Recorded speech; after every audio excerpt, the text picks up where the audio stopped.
Welcome back to Post-Traumatic Thriving. And Tanya, it's great to have you back. Happy to be here. And Anthony Brown is in the house. Good to have you back, buddy. Hey, thank you. Yeah, so to recap where we've been, if you didn't listen to the first two episodes, you really got to, because it's just crazy interesting. But Anthony was born in Ohio. I was born in Ohio. But you grew up, literally from your first day of life with trauma, with the umbilical around your cord, around your neck. Then you're in a home where your dad's not there. You don't know who your dad is. You have three siblings. They have different dads. That's a kind of trauma that is kind of traumatic right off the bat, because every little boy wants to know their dad. Maybe that was just kind of your normal. Then you grow up, frankly, you're drinking beers at 6, you're using pot in young teenage years, and using needle drugs at 13. It's a really tough thing. But to you, it's just kind of a normal way of growing up. There's violence in your backyard. There's crime. You're committing crime. And then you join the carnival at age 15. More crazy stuff going on there. You're homeless, basically. It's a tough thing. Then you move to Southern California. You move here to Orange County.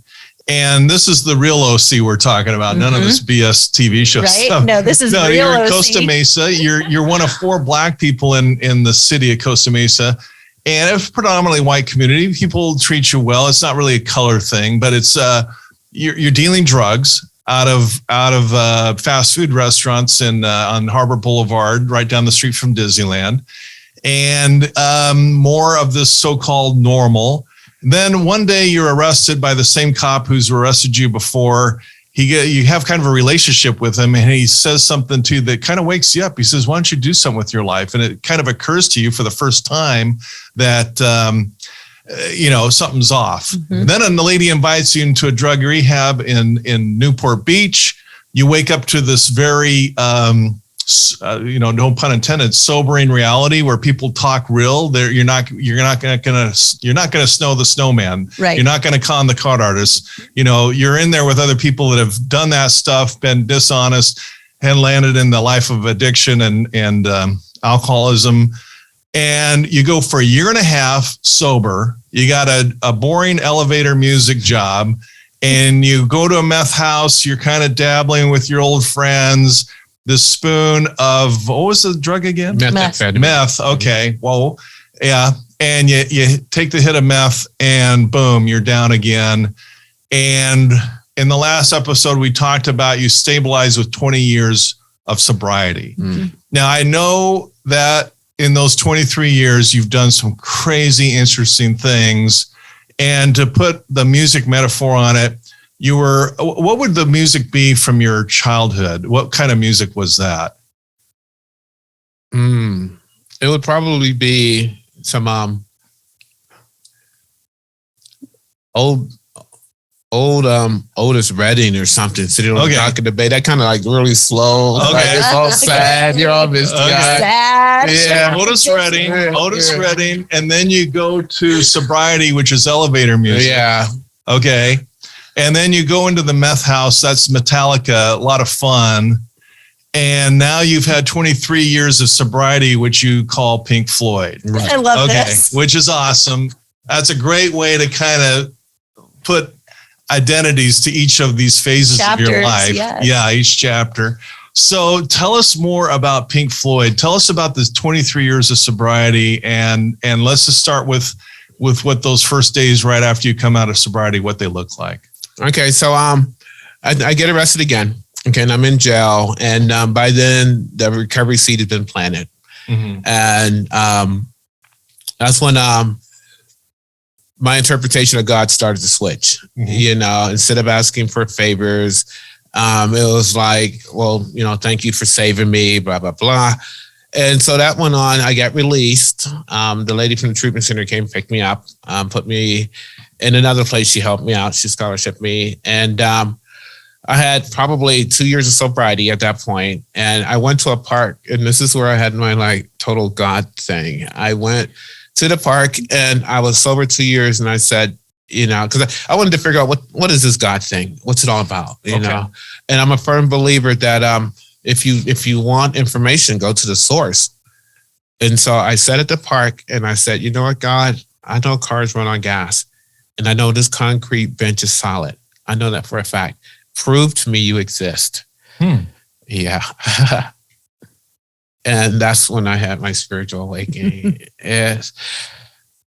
Let me preface it by, for me, God reaches people in ways in which is deep and personal, in which they understand to the point where there is no doubt in that individual's mind. And what happened to me that day sticks with me today, and it will never, ever leave me. 23 years ago? Yes. Okay. Yes.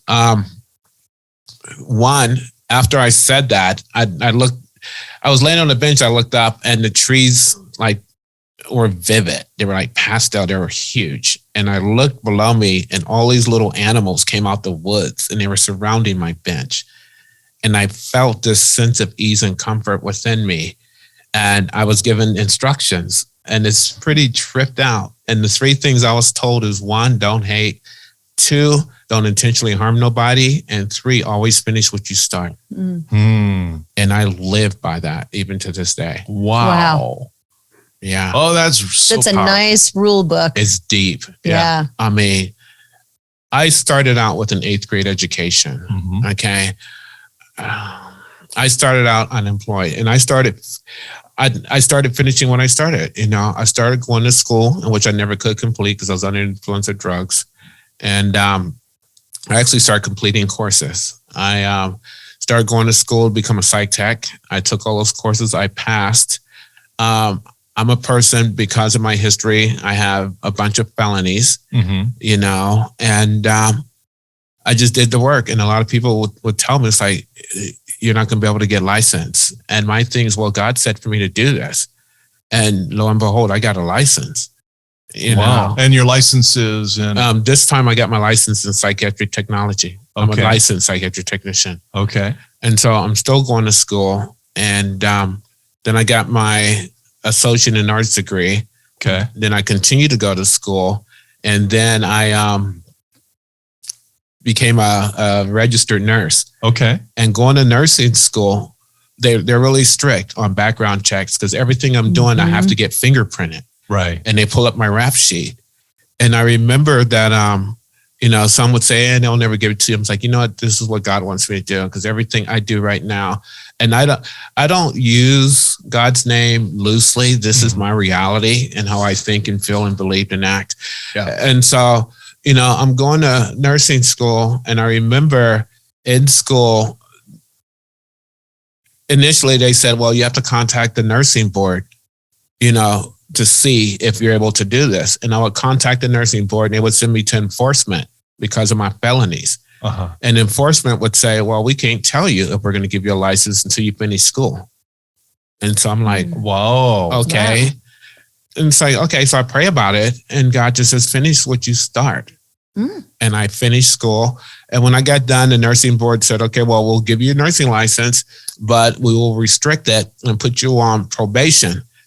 And I'm like, probation? Really? That's it? I know probation, dude. And that's what I meant. I went through all of this stuff, and by then I had 11 years of sobriety, and they said, well, you have to go to at least 1 12-step meeting a week. I'm doing 2 a day. Okay. And what else? And they go, well, you have to do these random UA tests. I'm sober 11 years. Okay. And so I breathed through that like it was nothing. And it's because of the past I went through. Yeah. Yeah. So they're telling you to do stuff you're already doing. Yeah. I mean, I know probation. Right? I mean, seriously, is that okay? I've been to prison. Yeah. I mean, you want a sample? I'll give you, But yes, I went through all of that. And then I got done with my nursing, and I thought, okay, I want to do something else. And so I decided to go to Cal State Fullerton, where I got my bachelor's degree. Okay. And so now I got a Bachelor of Science in Nursing. And while I was there, I got my public health nursing degree. And in the midst of all of this, it's like I started picking up certificates, then I became a certified addiction treatment counselor, 3rd level nurse. I became certified in anger management. I'm certified in domestic violence. I'm just doing things. I was working for a treatment center early on because that's where I lived at when I first got started. They allowed me to be a house manager at another treatment center. And on my way to my parole officer, I got a phone call from the director of their program director or something. And just from normal conversation, she's like, we would like to have a dual diagnosis program. And I'm like, you want a dual diagnosis program? She goes, it'd be nice. And so, I was in the psych tech program, and me and a fellow student, we put together a dual diagnosis program for the Well, let's explain what that is. Yeah, I happen to know what it is, but why don't you explain to the audience what a dual diagnosis is? A dual diagnosis is when somebody has a substance abuse and mental health issue at the same time. Right. And it's called double trouble. Yeah. It's like co-occurring dual diagnosis. Right. Yeah. Double trouble. I never heard about that. Yeah. I made it up. It's good. And it's really fascinating because a lot of people think, people get stuck in which came first, the chicken or the egg. Right. Did you have a mental illness and you self-medicated, or, did you do enough drugs to make you mentally ill? Right. But we treat both at the same time. Okay. And so I did this program for this treatment center. And then I left that treatment center, and they kept the program, but the model and the design I created, so I kept it. And so I started my own company, which is CARE. And so I actually made treatment portable. So it's called CARE? Yes, Coordinated Assisting Recovery Environments. Nice. Okay. Yeah.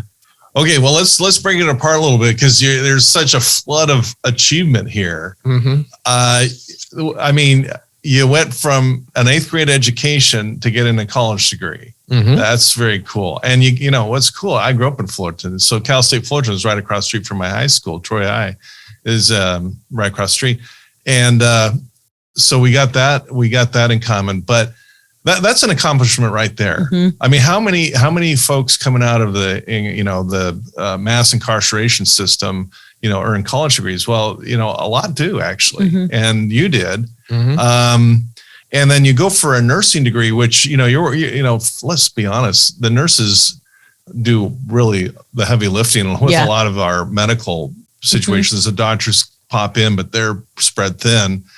And that's a big responsibility. You're handling drugs. You're literally people's lives depend on your reliability and dependability and everything else. You proved to the certification boards that you had full, complete, honest, thorough recovery to the point where they granted that. I loved your attitude about the parameters they put on them, because they're doing their jobs. They don't they don't want yahoos in hospitals with syringes. So you're accepting responsibility. Yes, I do have this rap sheet, and it is kind of long, and you've made some serious mistakes, but you've turned it around. That in and of itself is thriving and surviving in a major league way.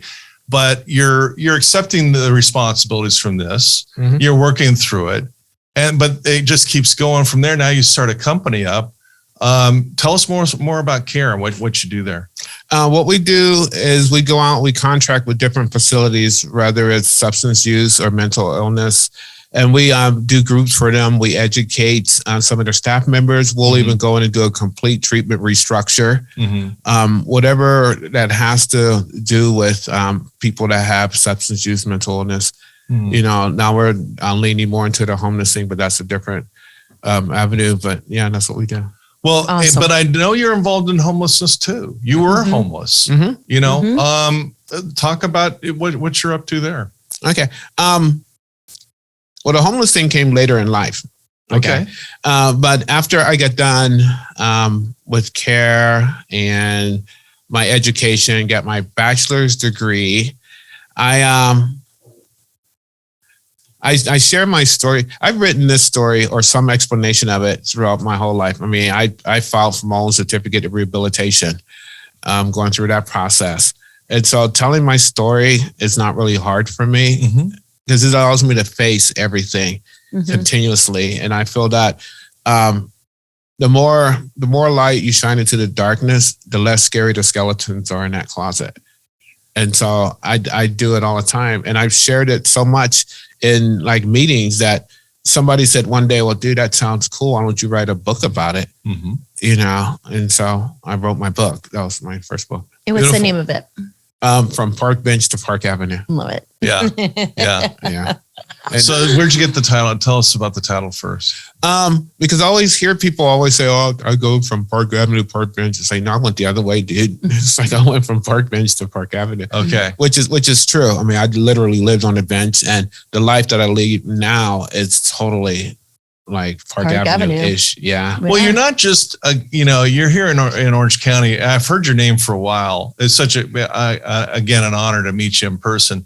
But you're a big name in Orange County. You know, you've had a big positive effect on Orange County. Mm-hmm. You know, I know your intro in Orange County was dealing drugs out of out of Harbor Boulevard, but you've transcended that, and now you're doing big things, big name. You're at big events. You're a big hero in our community. Mm-hmm. I mean, that's. And we're really as a lifelong, resident. You know, I came from Ohio too, but I was 9 months old when we moved here. You're a really big part of the Orange County story. Mm-hmm. What Orange County is all about. And this podcast is not about Orange County, but that's where we happen to be, right. And you happen to be a big part of the fabric of the fabric of our community. So. You know, we're grateful for that. But tell us more about the book. What's in the book, and why should people get the book? Because I think they should. Mm-hmm. The book from Park Bench to Park Avenue is pretty much an autobiography. It's written in a way so people can understand, what it's like to be in that situation. Mm. Same story that I shared here. What it takes to get out of that situation, then the benefits of it. I just want people to understand that, struggling is just part of life. Mm-hmm. It's the way, it's your perception and how you interpret it and what you do with it. Mm-hmm. I can always say, woe is me, my life is this, but you know what? I can never be 9 years old again. So why live like I was 9? Right. So Anthony, as a grown man, what if you could talk to that 9-year-old kid today, that was you years ago, what would you say to that 9-year-old?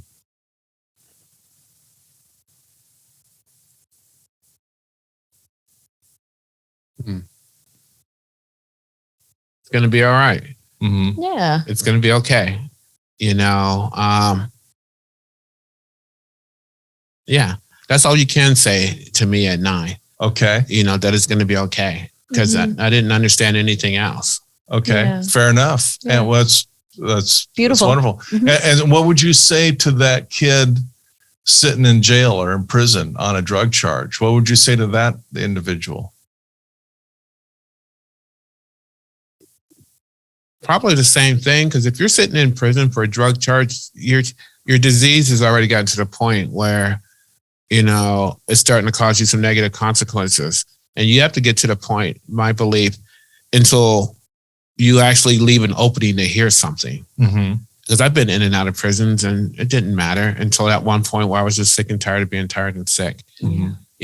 Things do get better if you allow it to get better. Mm-hmm. My philosophy on life is, this is all temporary.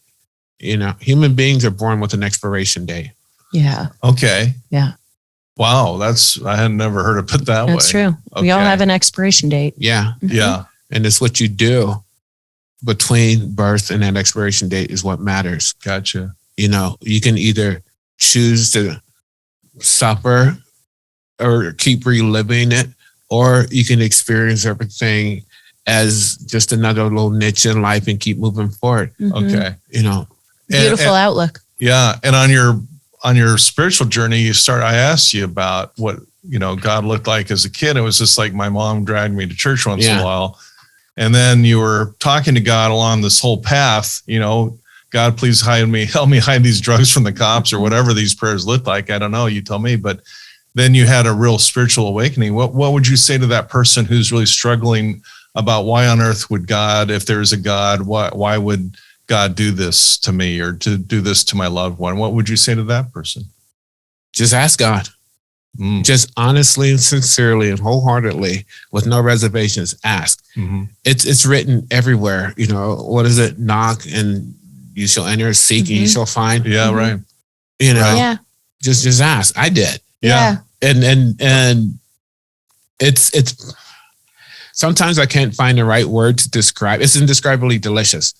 It is. Oh, I like that. I mean, my whole philosophy and everything I do and everything I experience is completely attributed. I mean, I was to the point because I remember I used to say, okay, God, what next? And then something will happen. So, okay, what next? Something happens. And then I got to the point where it's like, okay, God, I'm tired. And then God's like, I'm not. Yeah. You know, and so the next thing pops up. You know, I have a brother because addiction is a family disease. My brother is older than me and he's in his disease. And he was going through what I went through back then. He was living in an abandoned doctor's office, you know. And when I talked to him, you know, I'm like, okay, dude, like, find out who owns that building. I'll buy it. Then that way you got a place to live. And he couldn't do it. And so I said, okay. So I bought a mansion instead. You know, I bought a 9,000 square foot house in Mansfield that I'm just going to give to the homeless people. Wow. You know. And what's it called? It's called Brown Manor. Yeah. Yeah. And it's, tell us about Brown Manor. Tell us more about that. I love Brown Manor. It's, again, total God shot in his time, not mine. I bought Brown Manor without ever even seeing it. I mean, I've seen a picture of it, but I've never been in it. And so I ended up buying it. And when I finally went to seal the deal and sign the paperwork, I flew to Ohio to look at it. Now, this house has been empty for a while. And when I first walked in the door, there was like a dried bat hanging off the light. And you could like smell mildew through the house. I mean, it was a mess. The Addams family. Addams family, yeah. And I'm like, are you serious, God? You know? And then I went back to my hotel room and I prayed. And I went back the next day and I opened that same door. And it's like, oh my God, this is like so beautiful. I mean, a 1916 house with stained glass windows everywhere, old French doors. Oh, how beautiful. And I'm like, prisms. I'm like, so many lives are going to be saved in here. Oh, you know? And then it's like, okay, God, how am I going to pay for it? You know? And he's like, don't trip. Yeah. He provides. Yeah, he provides. All I got to do is the footwork. And so that's my thing. And so proceeds from, you know, the books, everything I do, you know, it's all for Brown Manor.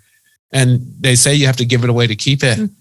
You know, none of this stuff is my stuff. It's all God's stuff. Right. You know, I've never once seen a Hertz with a U-Haul trailer connected to it. We're not taking it with us. Right. Right. You know, we're not. So if people want to contribute to Brown Manor and where do we find you and how do we do that? Well, my website is www.anthonyhowardbrown.com. Brown Manor does have a GoFundMe, and then the book from Park Bench to Park Avenue. But you can go to my website, and everything's connected there. You know, AnthonyHowardBrown.com. Yes. Okay. And everything's connected there. Everything I do is just for that. It's just for Brown Manor. You know, because that's why I was given this life so that I can help somebody else. Okay. You know? And what stage is Brown Manor in? When did you buy? What year did you buy it? I bought Brown Manor probably 2.5 years ago. Okay. And right now we finally got the roof done. We finally have all the demolition done. Okay. Because there was like so much work to be done in there, you know? And so now we're getting ready for the construction part, which is, I didn't realize, well, yes, I do. It's a lot of money. Yeah. Sure it is. Yeah. And I've discovered that, you know, some people aren't as friendly with money. You know, it's not like somebody said, hey man, here's like $10,000, fix it. It's not like that. And that's okay, you know, in God's time. And so it's cool. So this is a project you've been working on for a couple of years and you're making some nice progress. Yes. And I know you're a big name around the speaking circuit around Orange County, and you are always happy to help out at events and tell your story. And I know you're involved in the community that way. Anything you want to talk about with the events and things that you do in that regard? Yeah. How can we help you raise money for Brown Manor? Well, hire me for an event. all the money goes there. Yeah. I'm currently, and here's another cool story is I work a lot. I mean, I literally work for food. I mean, and so I work. When you say work for food, what do you mean? Like on my the money I make from work, it's like what I buy my food with instead of a sign. You know, I feed myself. I'm fully self-supporting, decline as a contribution. So, and literally, believe it or not, in the proper context, every one of us work for food. Well, sure. Pretty much. Yeah. You know, so when I see people with a sign, it's like, look at my waistline. Yeah. And I work for everything else, which means I at one point in time, I had 2 full-time jobs and running my company just so I can get Brown Manor up and going. Nice. You know, I'm getting older now, you know, but I'm not going to, I can't stop what I'm doing as far as work. So I'm willing to go do anything. If somebody wants to donate, that's fine. You know, hire me, that's fine. I am working on several projects that's probably going to help Brown Manor come out, but that's my whole being right now is getting that place up and running. Okay. What are some of those projects besides like the book and speaking, etc.? We're currently working with a school on because I have an animated book called I Once Had Nowhere to Go, and that's going to become an animation. We're currently working on actually making a cartoon of that, and then once the sizzle reel come out with that, we're going to pitch to people if they want to pick up that project. That's fine. Mm-hmm. I am working. There's another documentary in the can right now about my life. Once we get somebody who wants that, then that'll be fine. And just speaking engagements, I'm working on another book. I actually wrote a workbook on how to deal with homelessness. Oh, I actually wrote a physical book, you know, on how to deal with that. Mm-hmm. So there's a lot of stuff that, you know, I'm constantly doing. And then out in the field, I'm currently in school to be a nurse practitioner, mm-hmm. and my specialty is going to be homelessness. Fabulous. Which there is no specialty on homelessness. Yeah. Fabulous. But is this something you're kind of pioneering? Help pioneer? I'm working on it. I reach out to people and let them know, especially right now, since everybody's like, oh yeah, let's help the homeless. Like, I got a solution. I can tell you how to deal with this homeless problem. Tell us. Well, okay. First of all, we have to look at it for what it is. Okay. A lot of times people think homelessness is either, you know, chronic, like first of all, people don't even realize if you don't have an address, if you live in a hotel room, or if you're just couch surfing, you're homeless. Okay. Let's look at it that way. All right. Okay. And that's chronic. Okay. No, that's acute. Chronic is the people that's out there in the street that's talking to themselves. Okay, mm-hmm. That's the only way we see it in those 2 different ways, whether mm-hmm. you're just mm-hmm. lost your job, et cetera, or you've been out there. It's subtle shades of gray. Right. Mm-hmm. And you need to apply a treatment modality to each shade. Okay. That's why housing first isn't that great, because housing first is great for the acute, but for the chronic, you need more stuff. Right. And so if we can figure out how to address it, how to measure it, and how to deal with it, then we can utilize our resources more efficiently and be able to resolve it. That's one. Okay. Number 2, approaching homelessness. The biggest piece, I shouldn't tell my secrets, but hey, I like you guys. Thanks. Where people's messing up is the whole self-concept thing about homelessness. Uh-huh. That's the piece that they're missing. And when I say self-concept is, what is it that the individual is telling and believing themselves? Mm-hmm. Who do you think you are? You know, mm-hmm. Okay, yeah, I'm Anthony. I'm a nurse. Yeah, I'm Anthony. I'm an addict. Okay. If I believe that, that's what I'm going to be. Okay. If somebody's homeless and you go, hey, you're homeless, and they believe they're homeless, that's what they're going to be. Yeah. Mm-hmm. We have to change that. The narrative. Exactly. Yeah. And we don't do that. Okay. Mm-hmm. We'll say we'll put a roof over your head and give you some treatment. Okay, great. But are we actually getting really deep into doing some cognitive behavior restructuring mm-hmm. to get you to believe and talk and act like you're somebody different? Right. Yeah. That is what we're missing. That's beautiful. Yeah. You know, I'll tell you something, Anthony, real quick. I know it's your story, but I'll just share a brief one. I was going through a real low point in my life. And the stuff I was doing just wasn't cutting in terms of, getting me out of this funky mood. And I went down to the friendship shelter, the homeless shelter just down Laguna Beach. And I went in and I met with the executive director and I said, look, I'm a brand new PhD and I want to teach, my vision is to teach homeless people life skills like goal setting, time management, stuff that I did with the executives when I was with a big consulting firm. And they thought that's a great idea. So I started teaching this class once a week and I would teach and I would talk to the homeless people like they were executives. Mm-hmm. I didn't talk to them like they were homeless. Yeah. And I just talked to them as they were human beings and they were executives and they needed to brush up on their time management, goal setting, negotiation skills.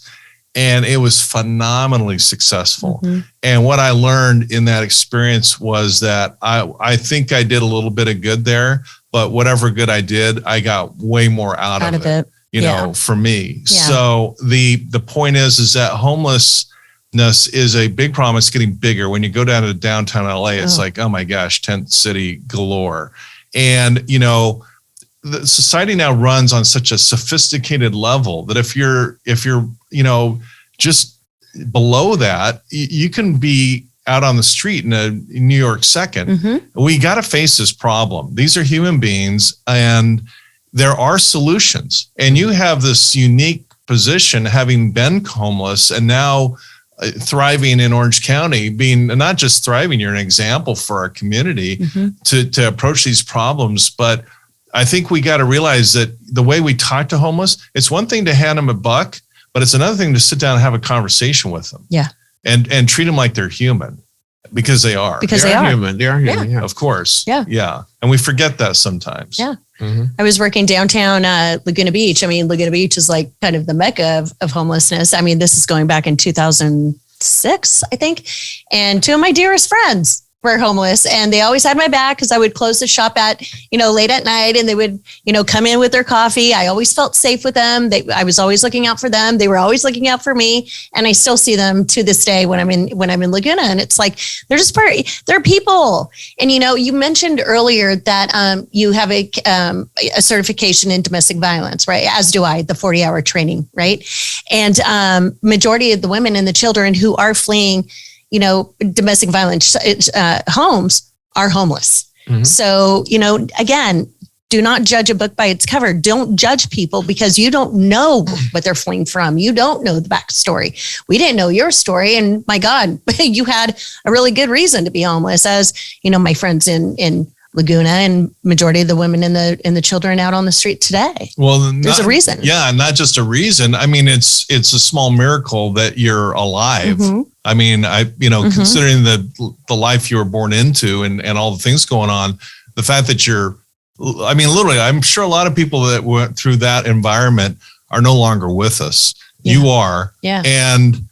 And also I see a theme over and over again with this post-traumatic thriving thing. And that is those who thrive are not just thriving, they're also very anxiously engaged in doing really cool things for the community, things that really matter. Mm-hmm. I was at an event yesterday in Costa Mesa on Harbor Boulevard. In Wilson, just kidding. I was on Newport Boulevard, just parallel to you. But anyways, I was in a church and we're getting ready for this event. I was speaking at it and the woman came in from the church. She was all frantic because she was looking for the towels because I have all the homeless come in once a week to take showers, get some fresh food, nice. Take a break, do their laundry and basically, restock. And they also have people there hiring. They have job interviews. You can build your resume and they have the people coming in with job interviews. So there's some hiring going on. That's, by the way, is what a real church looks like. Yeah. And cool. So the thrivers, what I'm getting at is that thrivers are not just like, getting degrees and nursing degrees and all the credentials. They do that, but they're also giving back to the community, and it's mm-hmm. going full circle to help others mm-hmm. that want to be helped to get back on their feet. That's doing extraordinary things. Yeah. Yeah. And I'm while I'm on my soapbox, I live in Laguna Beach. And one of the things I'll say about Laguna Beach, I'm so proud of the fact we don't have one, we have two homeless centers. Mm-hmm. We treat these people who are down and out with dignity, with some class. Mm-hmm. and we don't feed the habits. There's protocols so the money doesn't go to drugs and booze. Right. But there's a thrift store right on Broadway Avenue where homeless can go and quote shop for free. They can pick out clean clothes. They're fed, they're helped, and anybody who wants to get back their feet, they will get assistance. Yeah. They're not treated. These people are treated as people, not as in something less than that. Exactly. So I'm proud of that fact. Yeah. Shout out to Laguna Beach. I love Laguna. Yeah. And Costa Mesa, this church, if I could remember the name, I'd say it. I think I can't remember. Anyway, the point is, there's thrivers have this common denominator of trying to do something to help others. Exactly.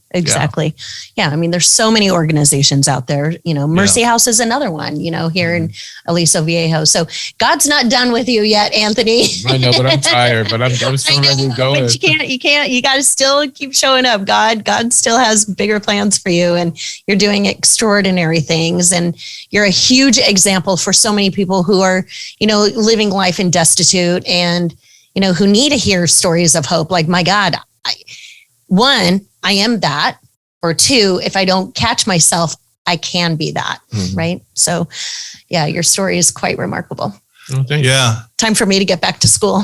Well, and speaking of God, this is not really a religious program per se, but it seems like we all have kind of a common denominator here where I just looked it up. Power. I just looked it up. It's Crossing. Let me get this right. Crossing Church on Newport Boulevard. Oh, so shout out to them. Yeah. Super cool. Where they're. Oh, Lifelines with Randy Moratis.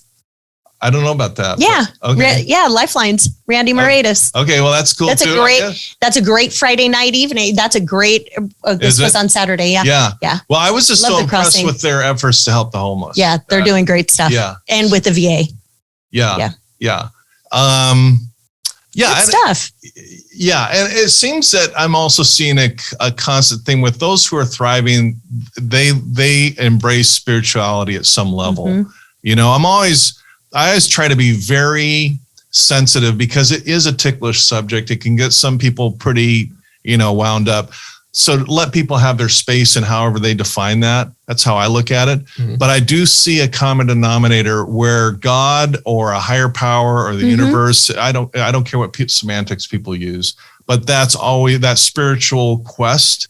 And I loved your story about being in the park and just having this connection with the divine. That's just so cool, and that seems to be a big part of people's thriving. Yeah. We all have signs. We live such busy, crazy lives, right? Every day, it's like we're on overstimulation. But if we can just sit still, you see those little hummingbirds, you see those little squirrels, you see the little worms coming up, right? All of that stuff is the spirit world, whatever that is, your higher power. It's somebody talking to you. Like the other day, I'm sitting in my living room and I was talking about my mom, and all of a sudden in my peripheral, I saw a hummingbird at my window, and I'm like, oh, hi, Mom. I don't think I was actually saying something nice about her, and maybe she showed up. I don't know, but it's true, and those little signs. Again, this isn't like a religious thing, but we all should gravitate to something bigger than ourselves. Yeah. So, Anthony Brown, I first just want to say thanks for coming in. But I just want to ask you an open-ended question.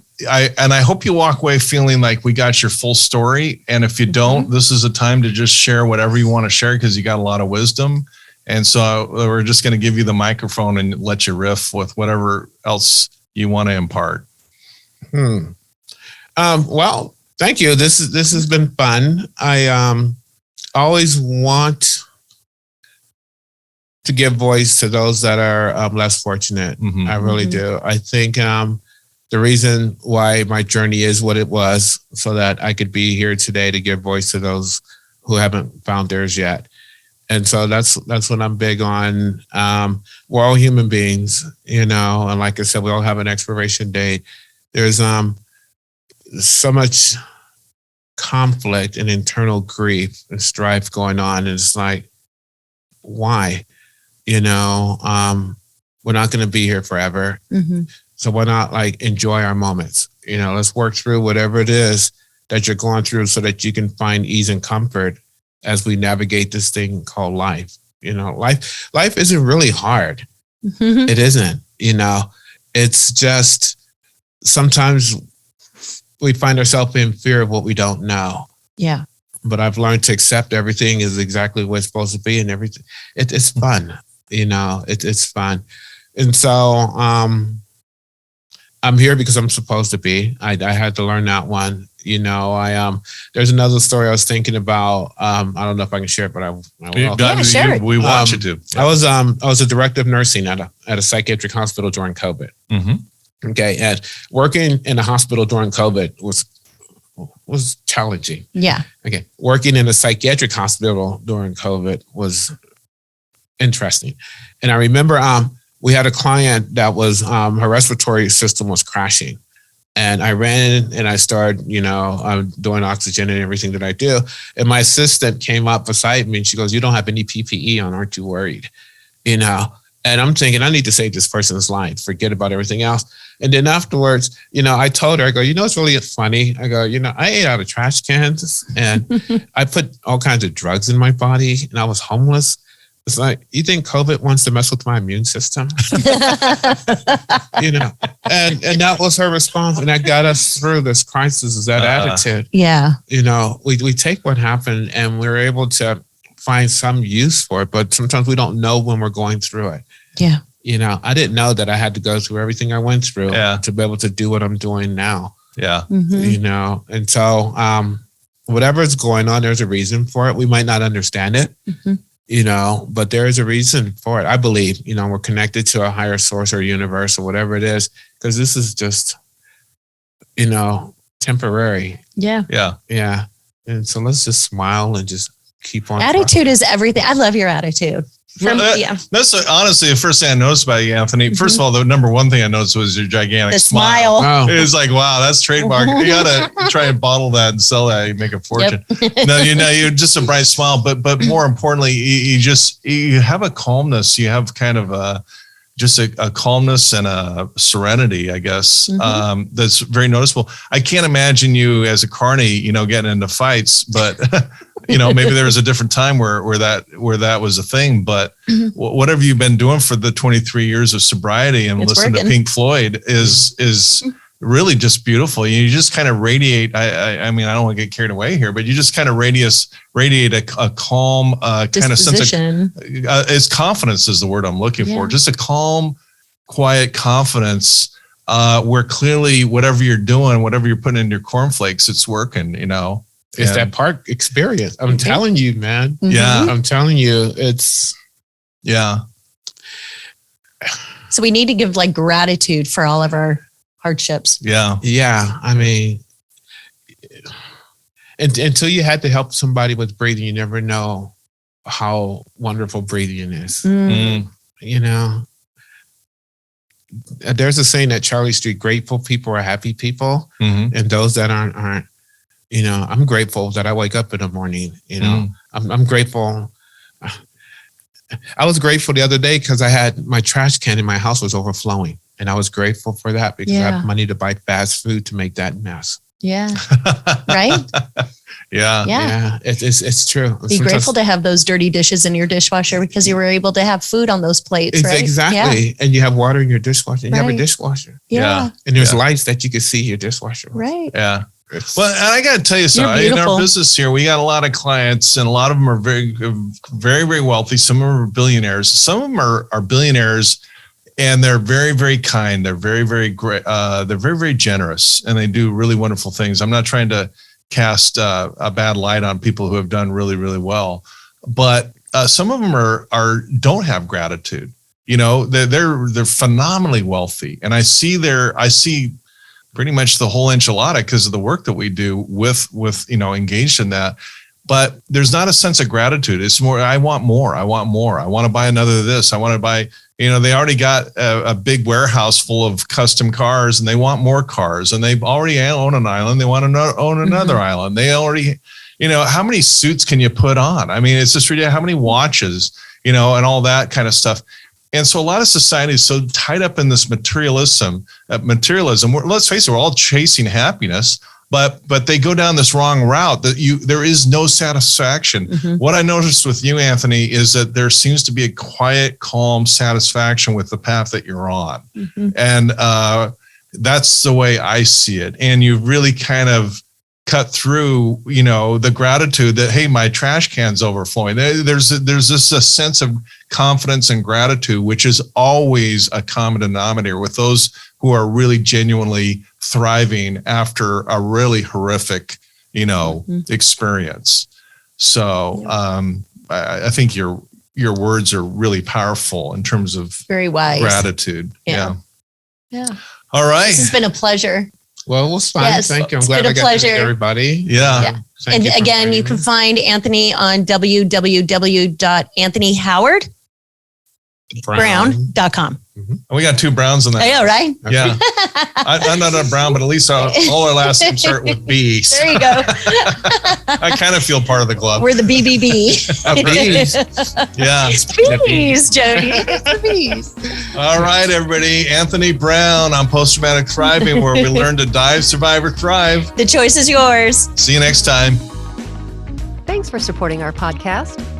Be sure to like, share, and subscribe, and follow us on your favorite social media. For books, merchandise, or to donate, visit CoreIQ.com.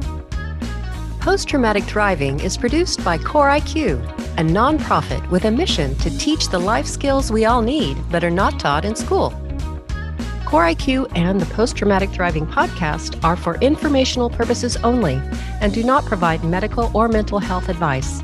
Always consult with your licensed medical and mental health care providers.